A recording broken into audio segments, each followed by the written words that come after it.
Meus irmãos, a paz do Senhor, para mim é um grande prazer estar aqui mais uma vez com os irmãos. A nossa finalidade aqui é compartilhar um pouco da palavra do Senhor nosso Deus. Nessa sequência temos estudado aqui essa preciosa carta, é a primeira do nosso tão amado apóstolo João. Chegamos aqui no capítulo 2 e eu quero comentar um pouquinho mais do primeiro versículo. A partir desse versículo, ponderar junto com os irmãos a doutrina que o nosso tão amado apóstolo João estava trazendo ali para os nossos amigos e irmãos no primeiro século, que estavam dispersos pela Ásia Menor, atual Turquia, e para nós hoje, igreja do século 21, que cremos em Cristo de todo o coração. Então João, ele prossegue no capítulo 2, no primeiro versículo, trazendo doutrina para nós cristãos. Ele está falando conosco, com a igreja de nosso Senhor e Salvador Jesus Cristo. Meus filhinhos, ele está endereçando a carta à igreja, aos que creem em Cristo de todo o coração. Estas coisas vos escrevo. Existe uma finalidade, um escopo, um alvo, um objetivo no que ele está registrando. Observe que ele é inspirado pela terceira pessoa da Santíssima Trindade. O Espírito de Deus está soprando para dentro dele aquilo que ele está registrando com isenção de erro. Deus é perfeito e a palavra do Deus perfeito é perfeita, é impoluta, é pura, sem mancha, é isenta de jaça. Ela não tem impureza, e ele então traz essa doutrina preciosa para cada um de nós que cremos em Cristo de todo o coração. Estas coisas vos escrevo para que não pequeis. Então, a finalidade de João aqui é deixar bem claro que, a despeito de sermos pecadores, se dissermos que não temos pecado, não há verdade em nós, nos enganamos a nós mesmo. A nossa postura como cristão, alcançado pela graça de Deus, mediante a fé, é buscar agradar aquele que elaborou e colocou em execução o plano bendito e perfeito de salvação, aquele que nos resgatou do mercado de escravo. E nessa busca diária e constante de agradar aquele que muito fez por nós naquela pequena colina chamada Gólgota, que na ocasião estava fora dos muros de Jerusalém, temos aversão ao pecado, porque o pecado causa uma divisão, faz uma ruptura da nossa comunhão, do nosso relacionamento, da nossa sintonia com o nosso amado e bondoso Deus. Então, o escopo, o alvo, o objetivo de João registrar essa verdade, e são verdades eternas para nós que cremos em Cristo de todo o coração, é para que não pecamos, para que possamos buscar poder no Espírito de Deus que reside, que habita dentro de nós, para nos mantermos andando em espírito. E se alguém pecar, então observamos que há possibilidade de nós cristãos aqui nessa peregrinação claudicarmos, vacilarmos, em algum momento resvalarmos. E se acontecer de cometermos algum pecado, praticarmos algum pecado, entristecermos o nosso Deus, temos um advogado para com o Pai.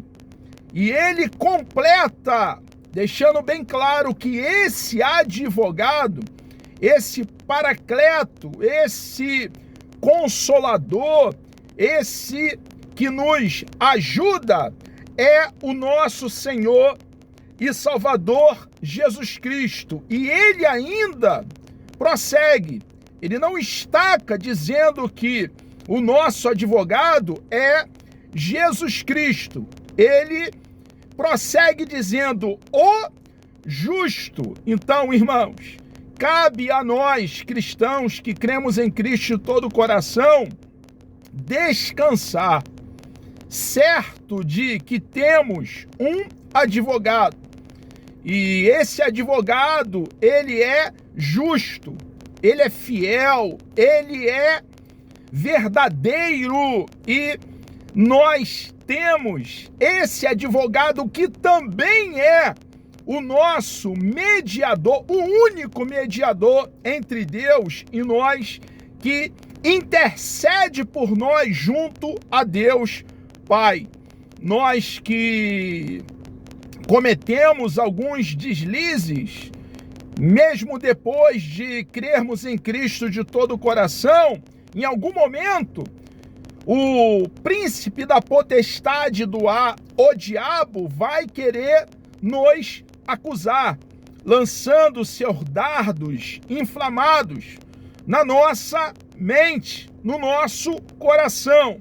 Nós, então, irmãos, precisamos entender que, estando arraigado, plantado e fundamentado no eterno Filho de Deus, nenhuma condenação há para nós que cremos em Cristo de todo o coração. João, então, a partir do versículo 2, ele deixa bem claro a doutrina da propiciação, uma doutrina cara, preciosa, bem fundamentada biblicamente. Ele prossegue dizendo: e ele quem, irmãos? O nosso Senhor e Salvador Jesus Cristo. E ele é a propiciação pelos nossos pecados. Então ele lembra da grande obra realizada pelo nosso Senhor e Salvador Jesus Cristo ali naquela pequena colina chamada Gólgota, lugar da caveira no Calvário, onde o nosso Senhor e Salvador Jesus Cristo satisfez a justiça de Deus, tomou todo o cálice da ira de Deus, sem deixar cair uma gota sequer, sendo o nosso Senhor e Salvador Jesus Cristo o nosso substituto, o nosso representante, o nosso fiador. E ele, o Cordeiro provido pelo próprio Deus, quitou a nossa dívida, a dívida que tínhamos com Deus Pai, pois Adão, além de ser o primeiro homem, foi o primeiro homem, era também o cabeça federal da humanidade, era o nosso representante. Quando ele cai, deliberadamente desobedece ao nosso Deus, toda a humanidade cai com ele. Toda a humanidade vira as costas para Deus junto com o nosso representante, o cabeça federal da humanidade. Jesus, então, vem, o segundo precioso, bendito, eterno Filho de Deus, vem como segundo Adão. É a doutrina que Paulo deixa bem claro em suas cartas. E ele, o segundo Adão, nosso Senhor e Salvador Jesus Cristo, toma sobre ele os nossos pecados. Irmãos, quantas vezes nos fazemos a pergunta: Jesus, ele tinha um caráter impoluto, não havia nele jaça, ele era puro, sem mancha, sem ruga, sem mácula. E porque fora necessário ele caminhar de cabeça erguida como vencedor até aquele madeiro. E quando eu falo madeiro, eu não estou falando estaca, eu estou falando cruz. Ele fora até aquela cruz para, levando sobre ele os nossos pecados, quitar a nossa dívida, a dívida que tínhamos com Deus Pai.